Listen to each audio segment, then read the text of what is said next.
Hi everyone, welcome to doctor Madhu's physio classes. आज मैं अपने एक व्यूअर द्वारा रिक्वेस्टेड टॉपिक पे चर्चा करने वाली हूँ और टॉपिक है रिलेटेड टू फिजिकल इवोल्यूशन और theories of general principles of human development and maturation.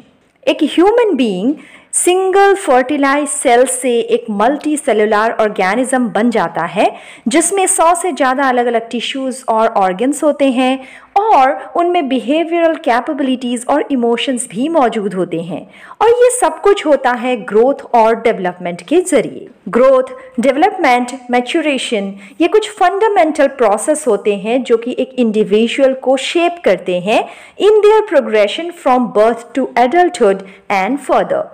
तो सबसे पहले जानते हैं इन टर्मिनोलॉजीज के मतलब। ग्रोथ रेफर करता है एक इंडिविजुअल के ओवरऑल बॉडी साइज या बॉडी पार्ट्स के साइज के इंक्रीज होने को, जैसे कि एक इंडिविजुअल का बर्थ से लेकर आगे तक हाइट में एक इंक्रीज होता है या वेट में एक इंक्रीज होता है, तो इसको कहा जाता है ग्रोथ और इसे हम क्वांटिफाई कर सकते हैं। वहीं अगर हम मैच्योरेशन की बात करें तो मैच्योरेशन को डिफाइन किया जा सकता है एज द कोर्स और प्रोसेस ऑफ बिकमिंग मैच्योर।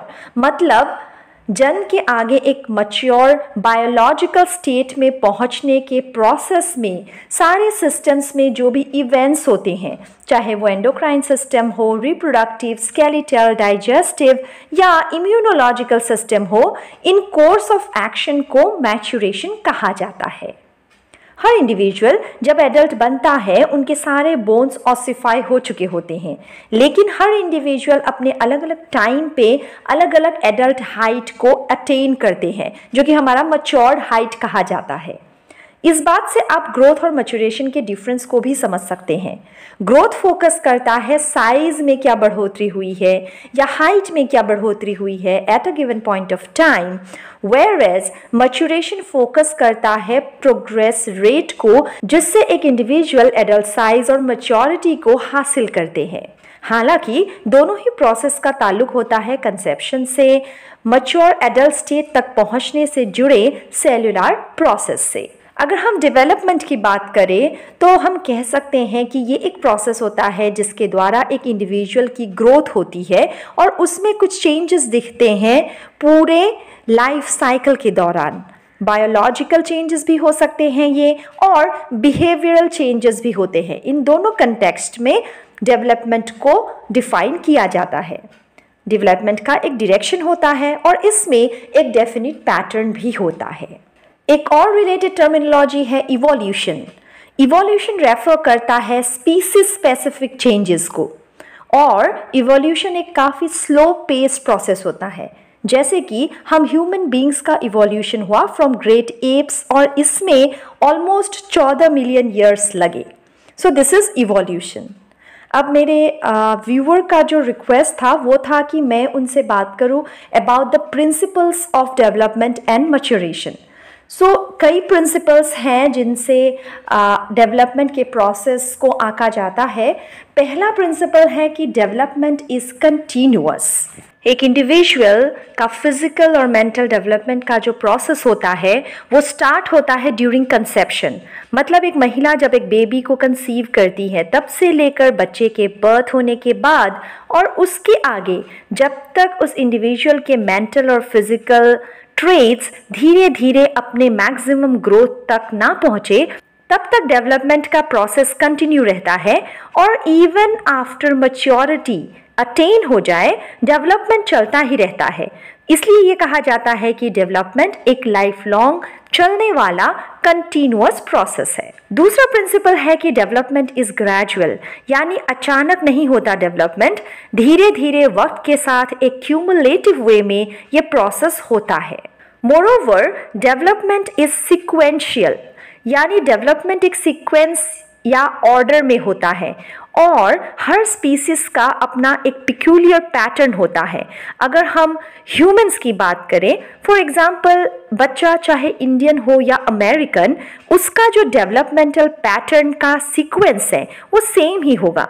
मतलब पहले बच्चा क्रॉल करेगा, उसके आगे धीरे धीरे वो खड़ा होना सीखेगा और फिर चलना सीखेगा।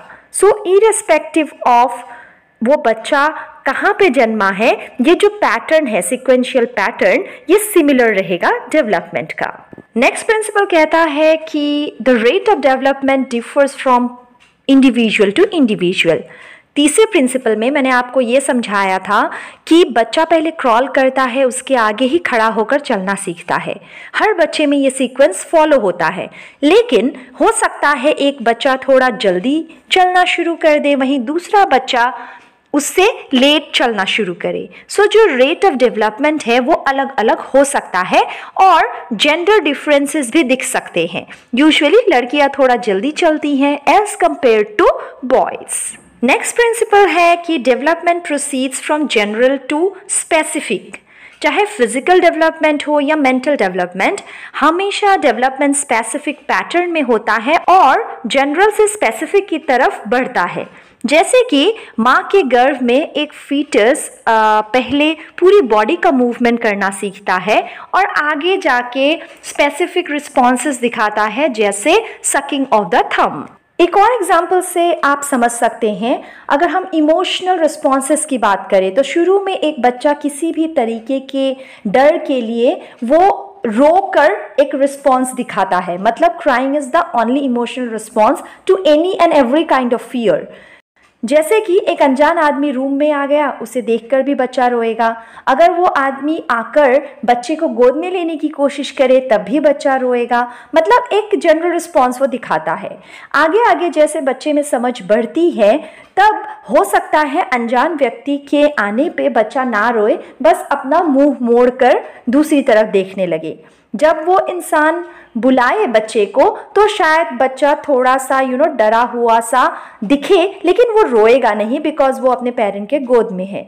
लेकिन अगर वो अनजान व्यक्ति बच्चे को अपनी गोद में उठाने की कोशिश करे, अब बच्चा रोने लगेगा।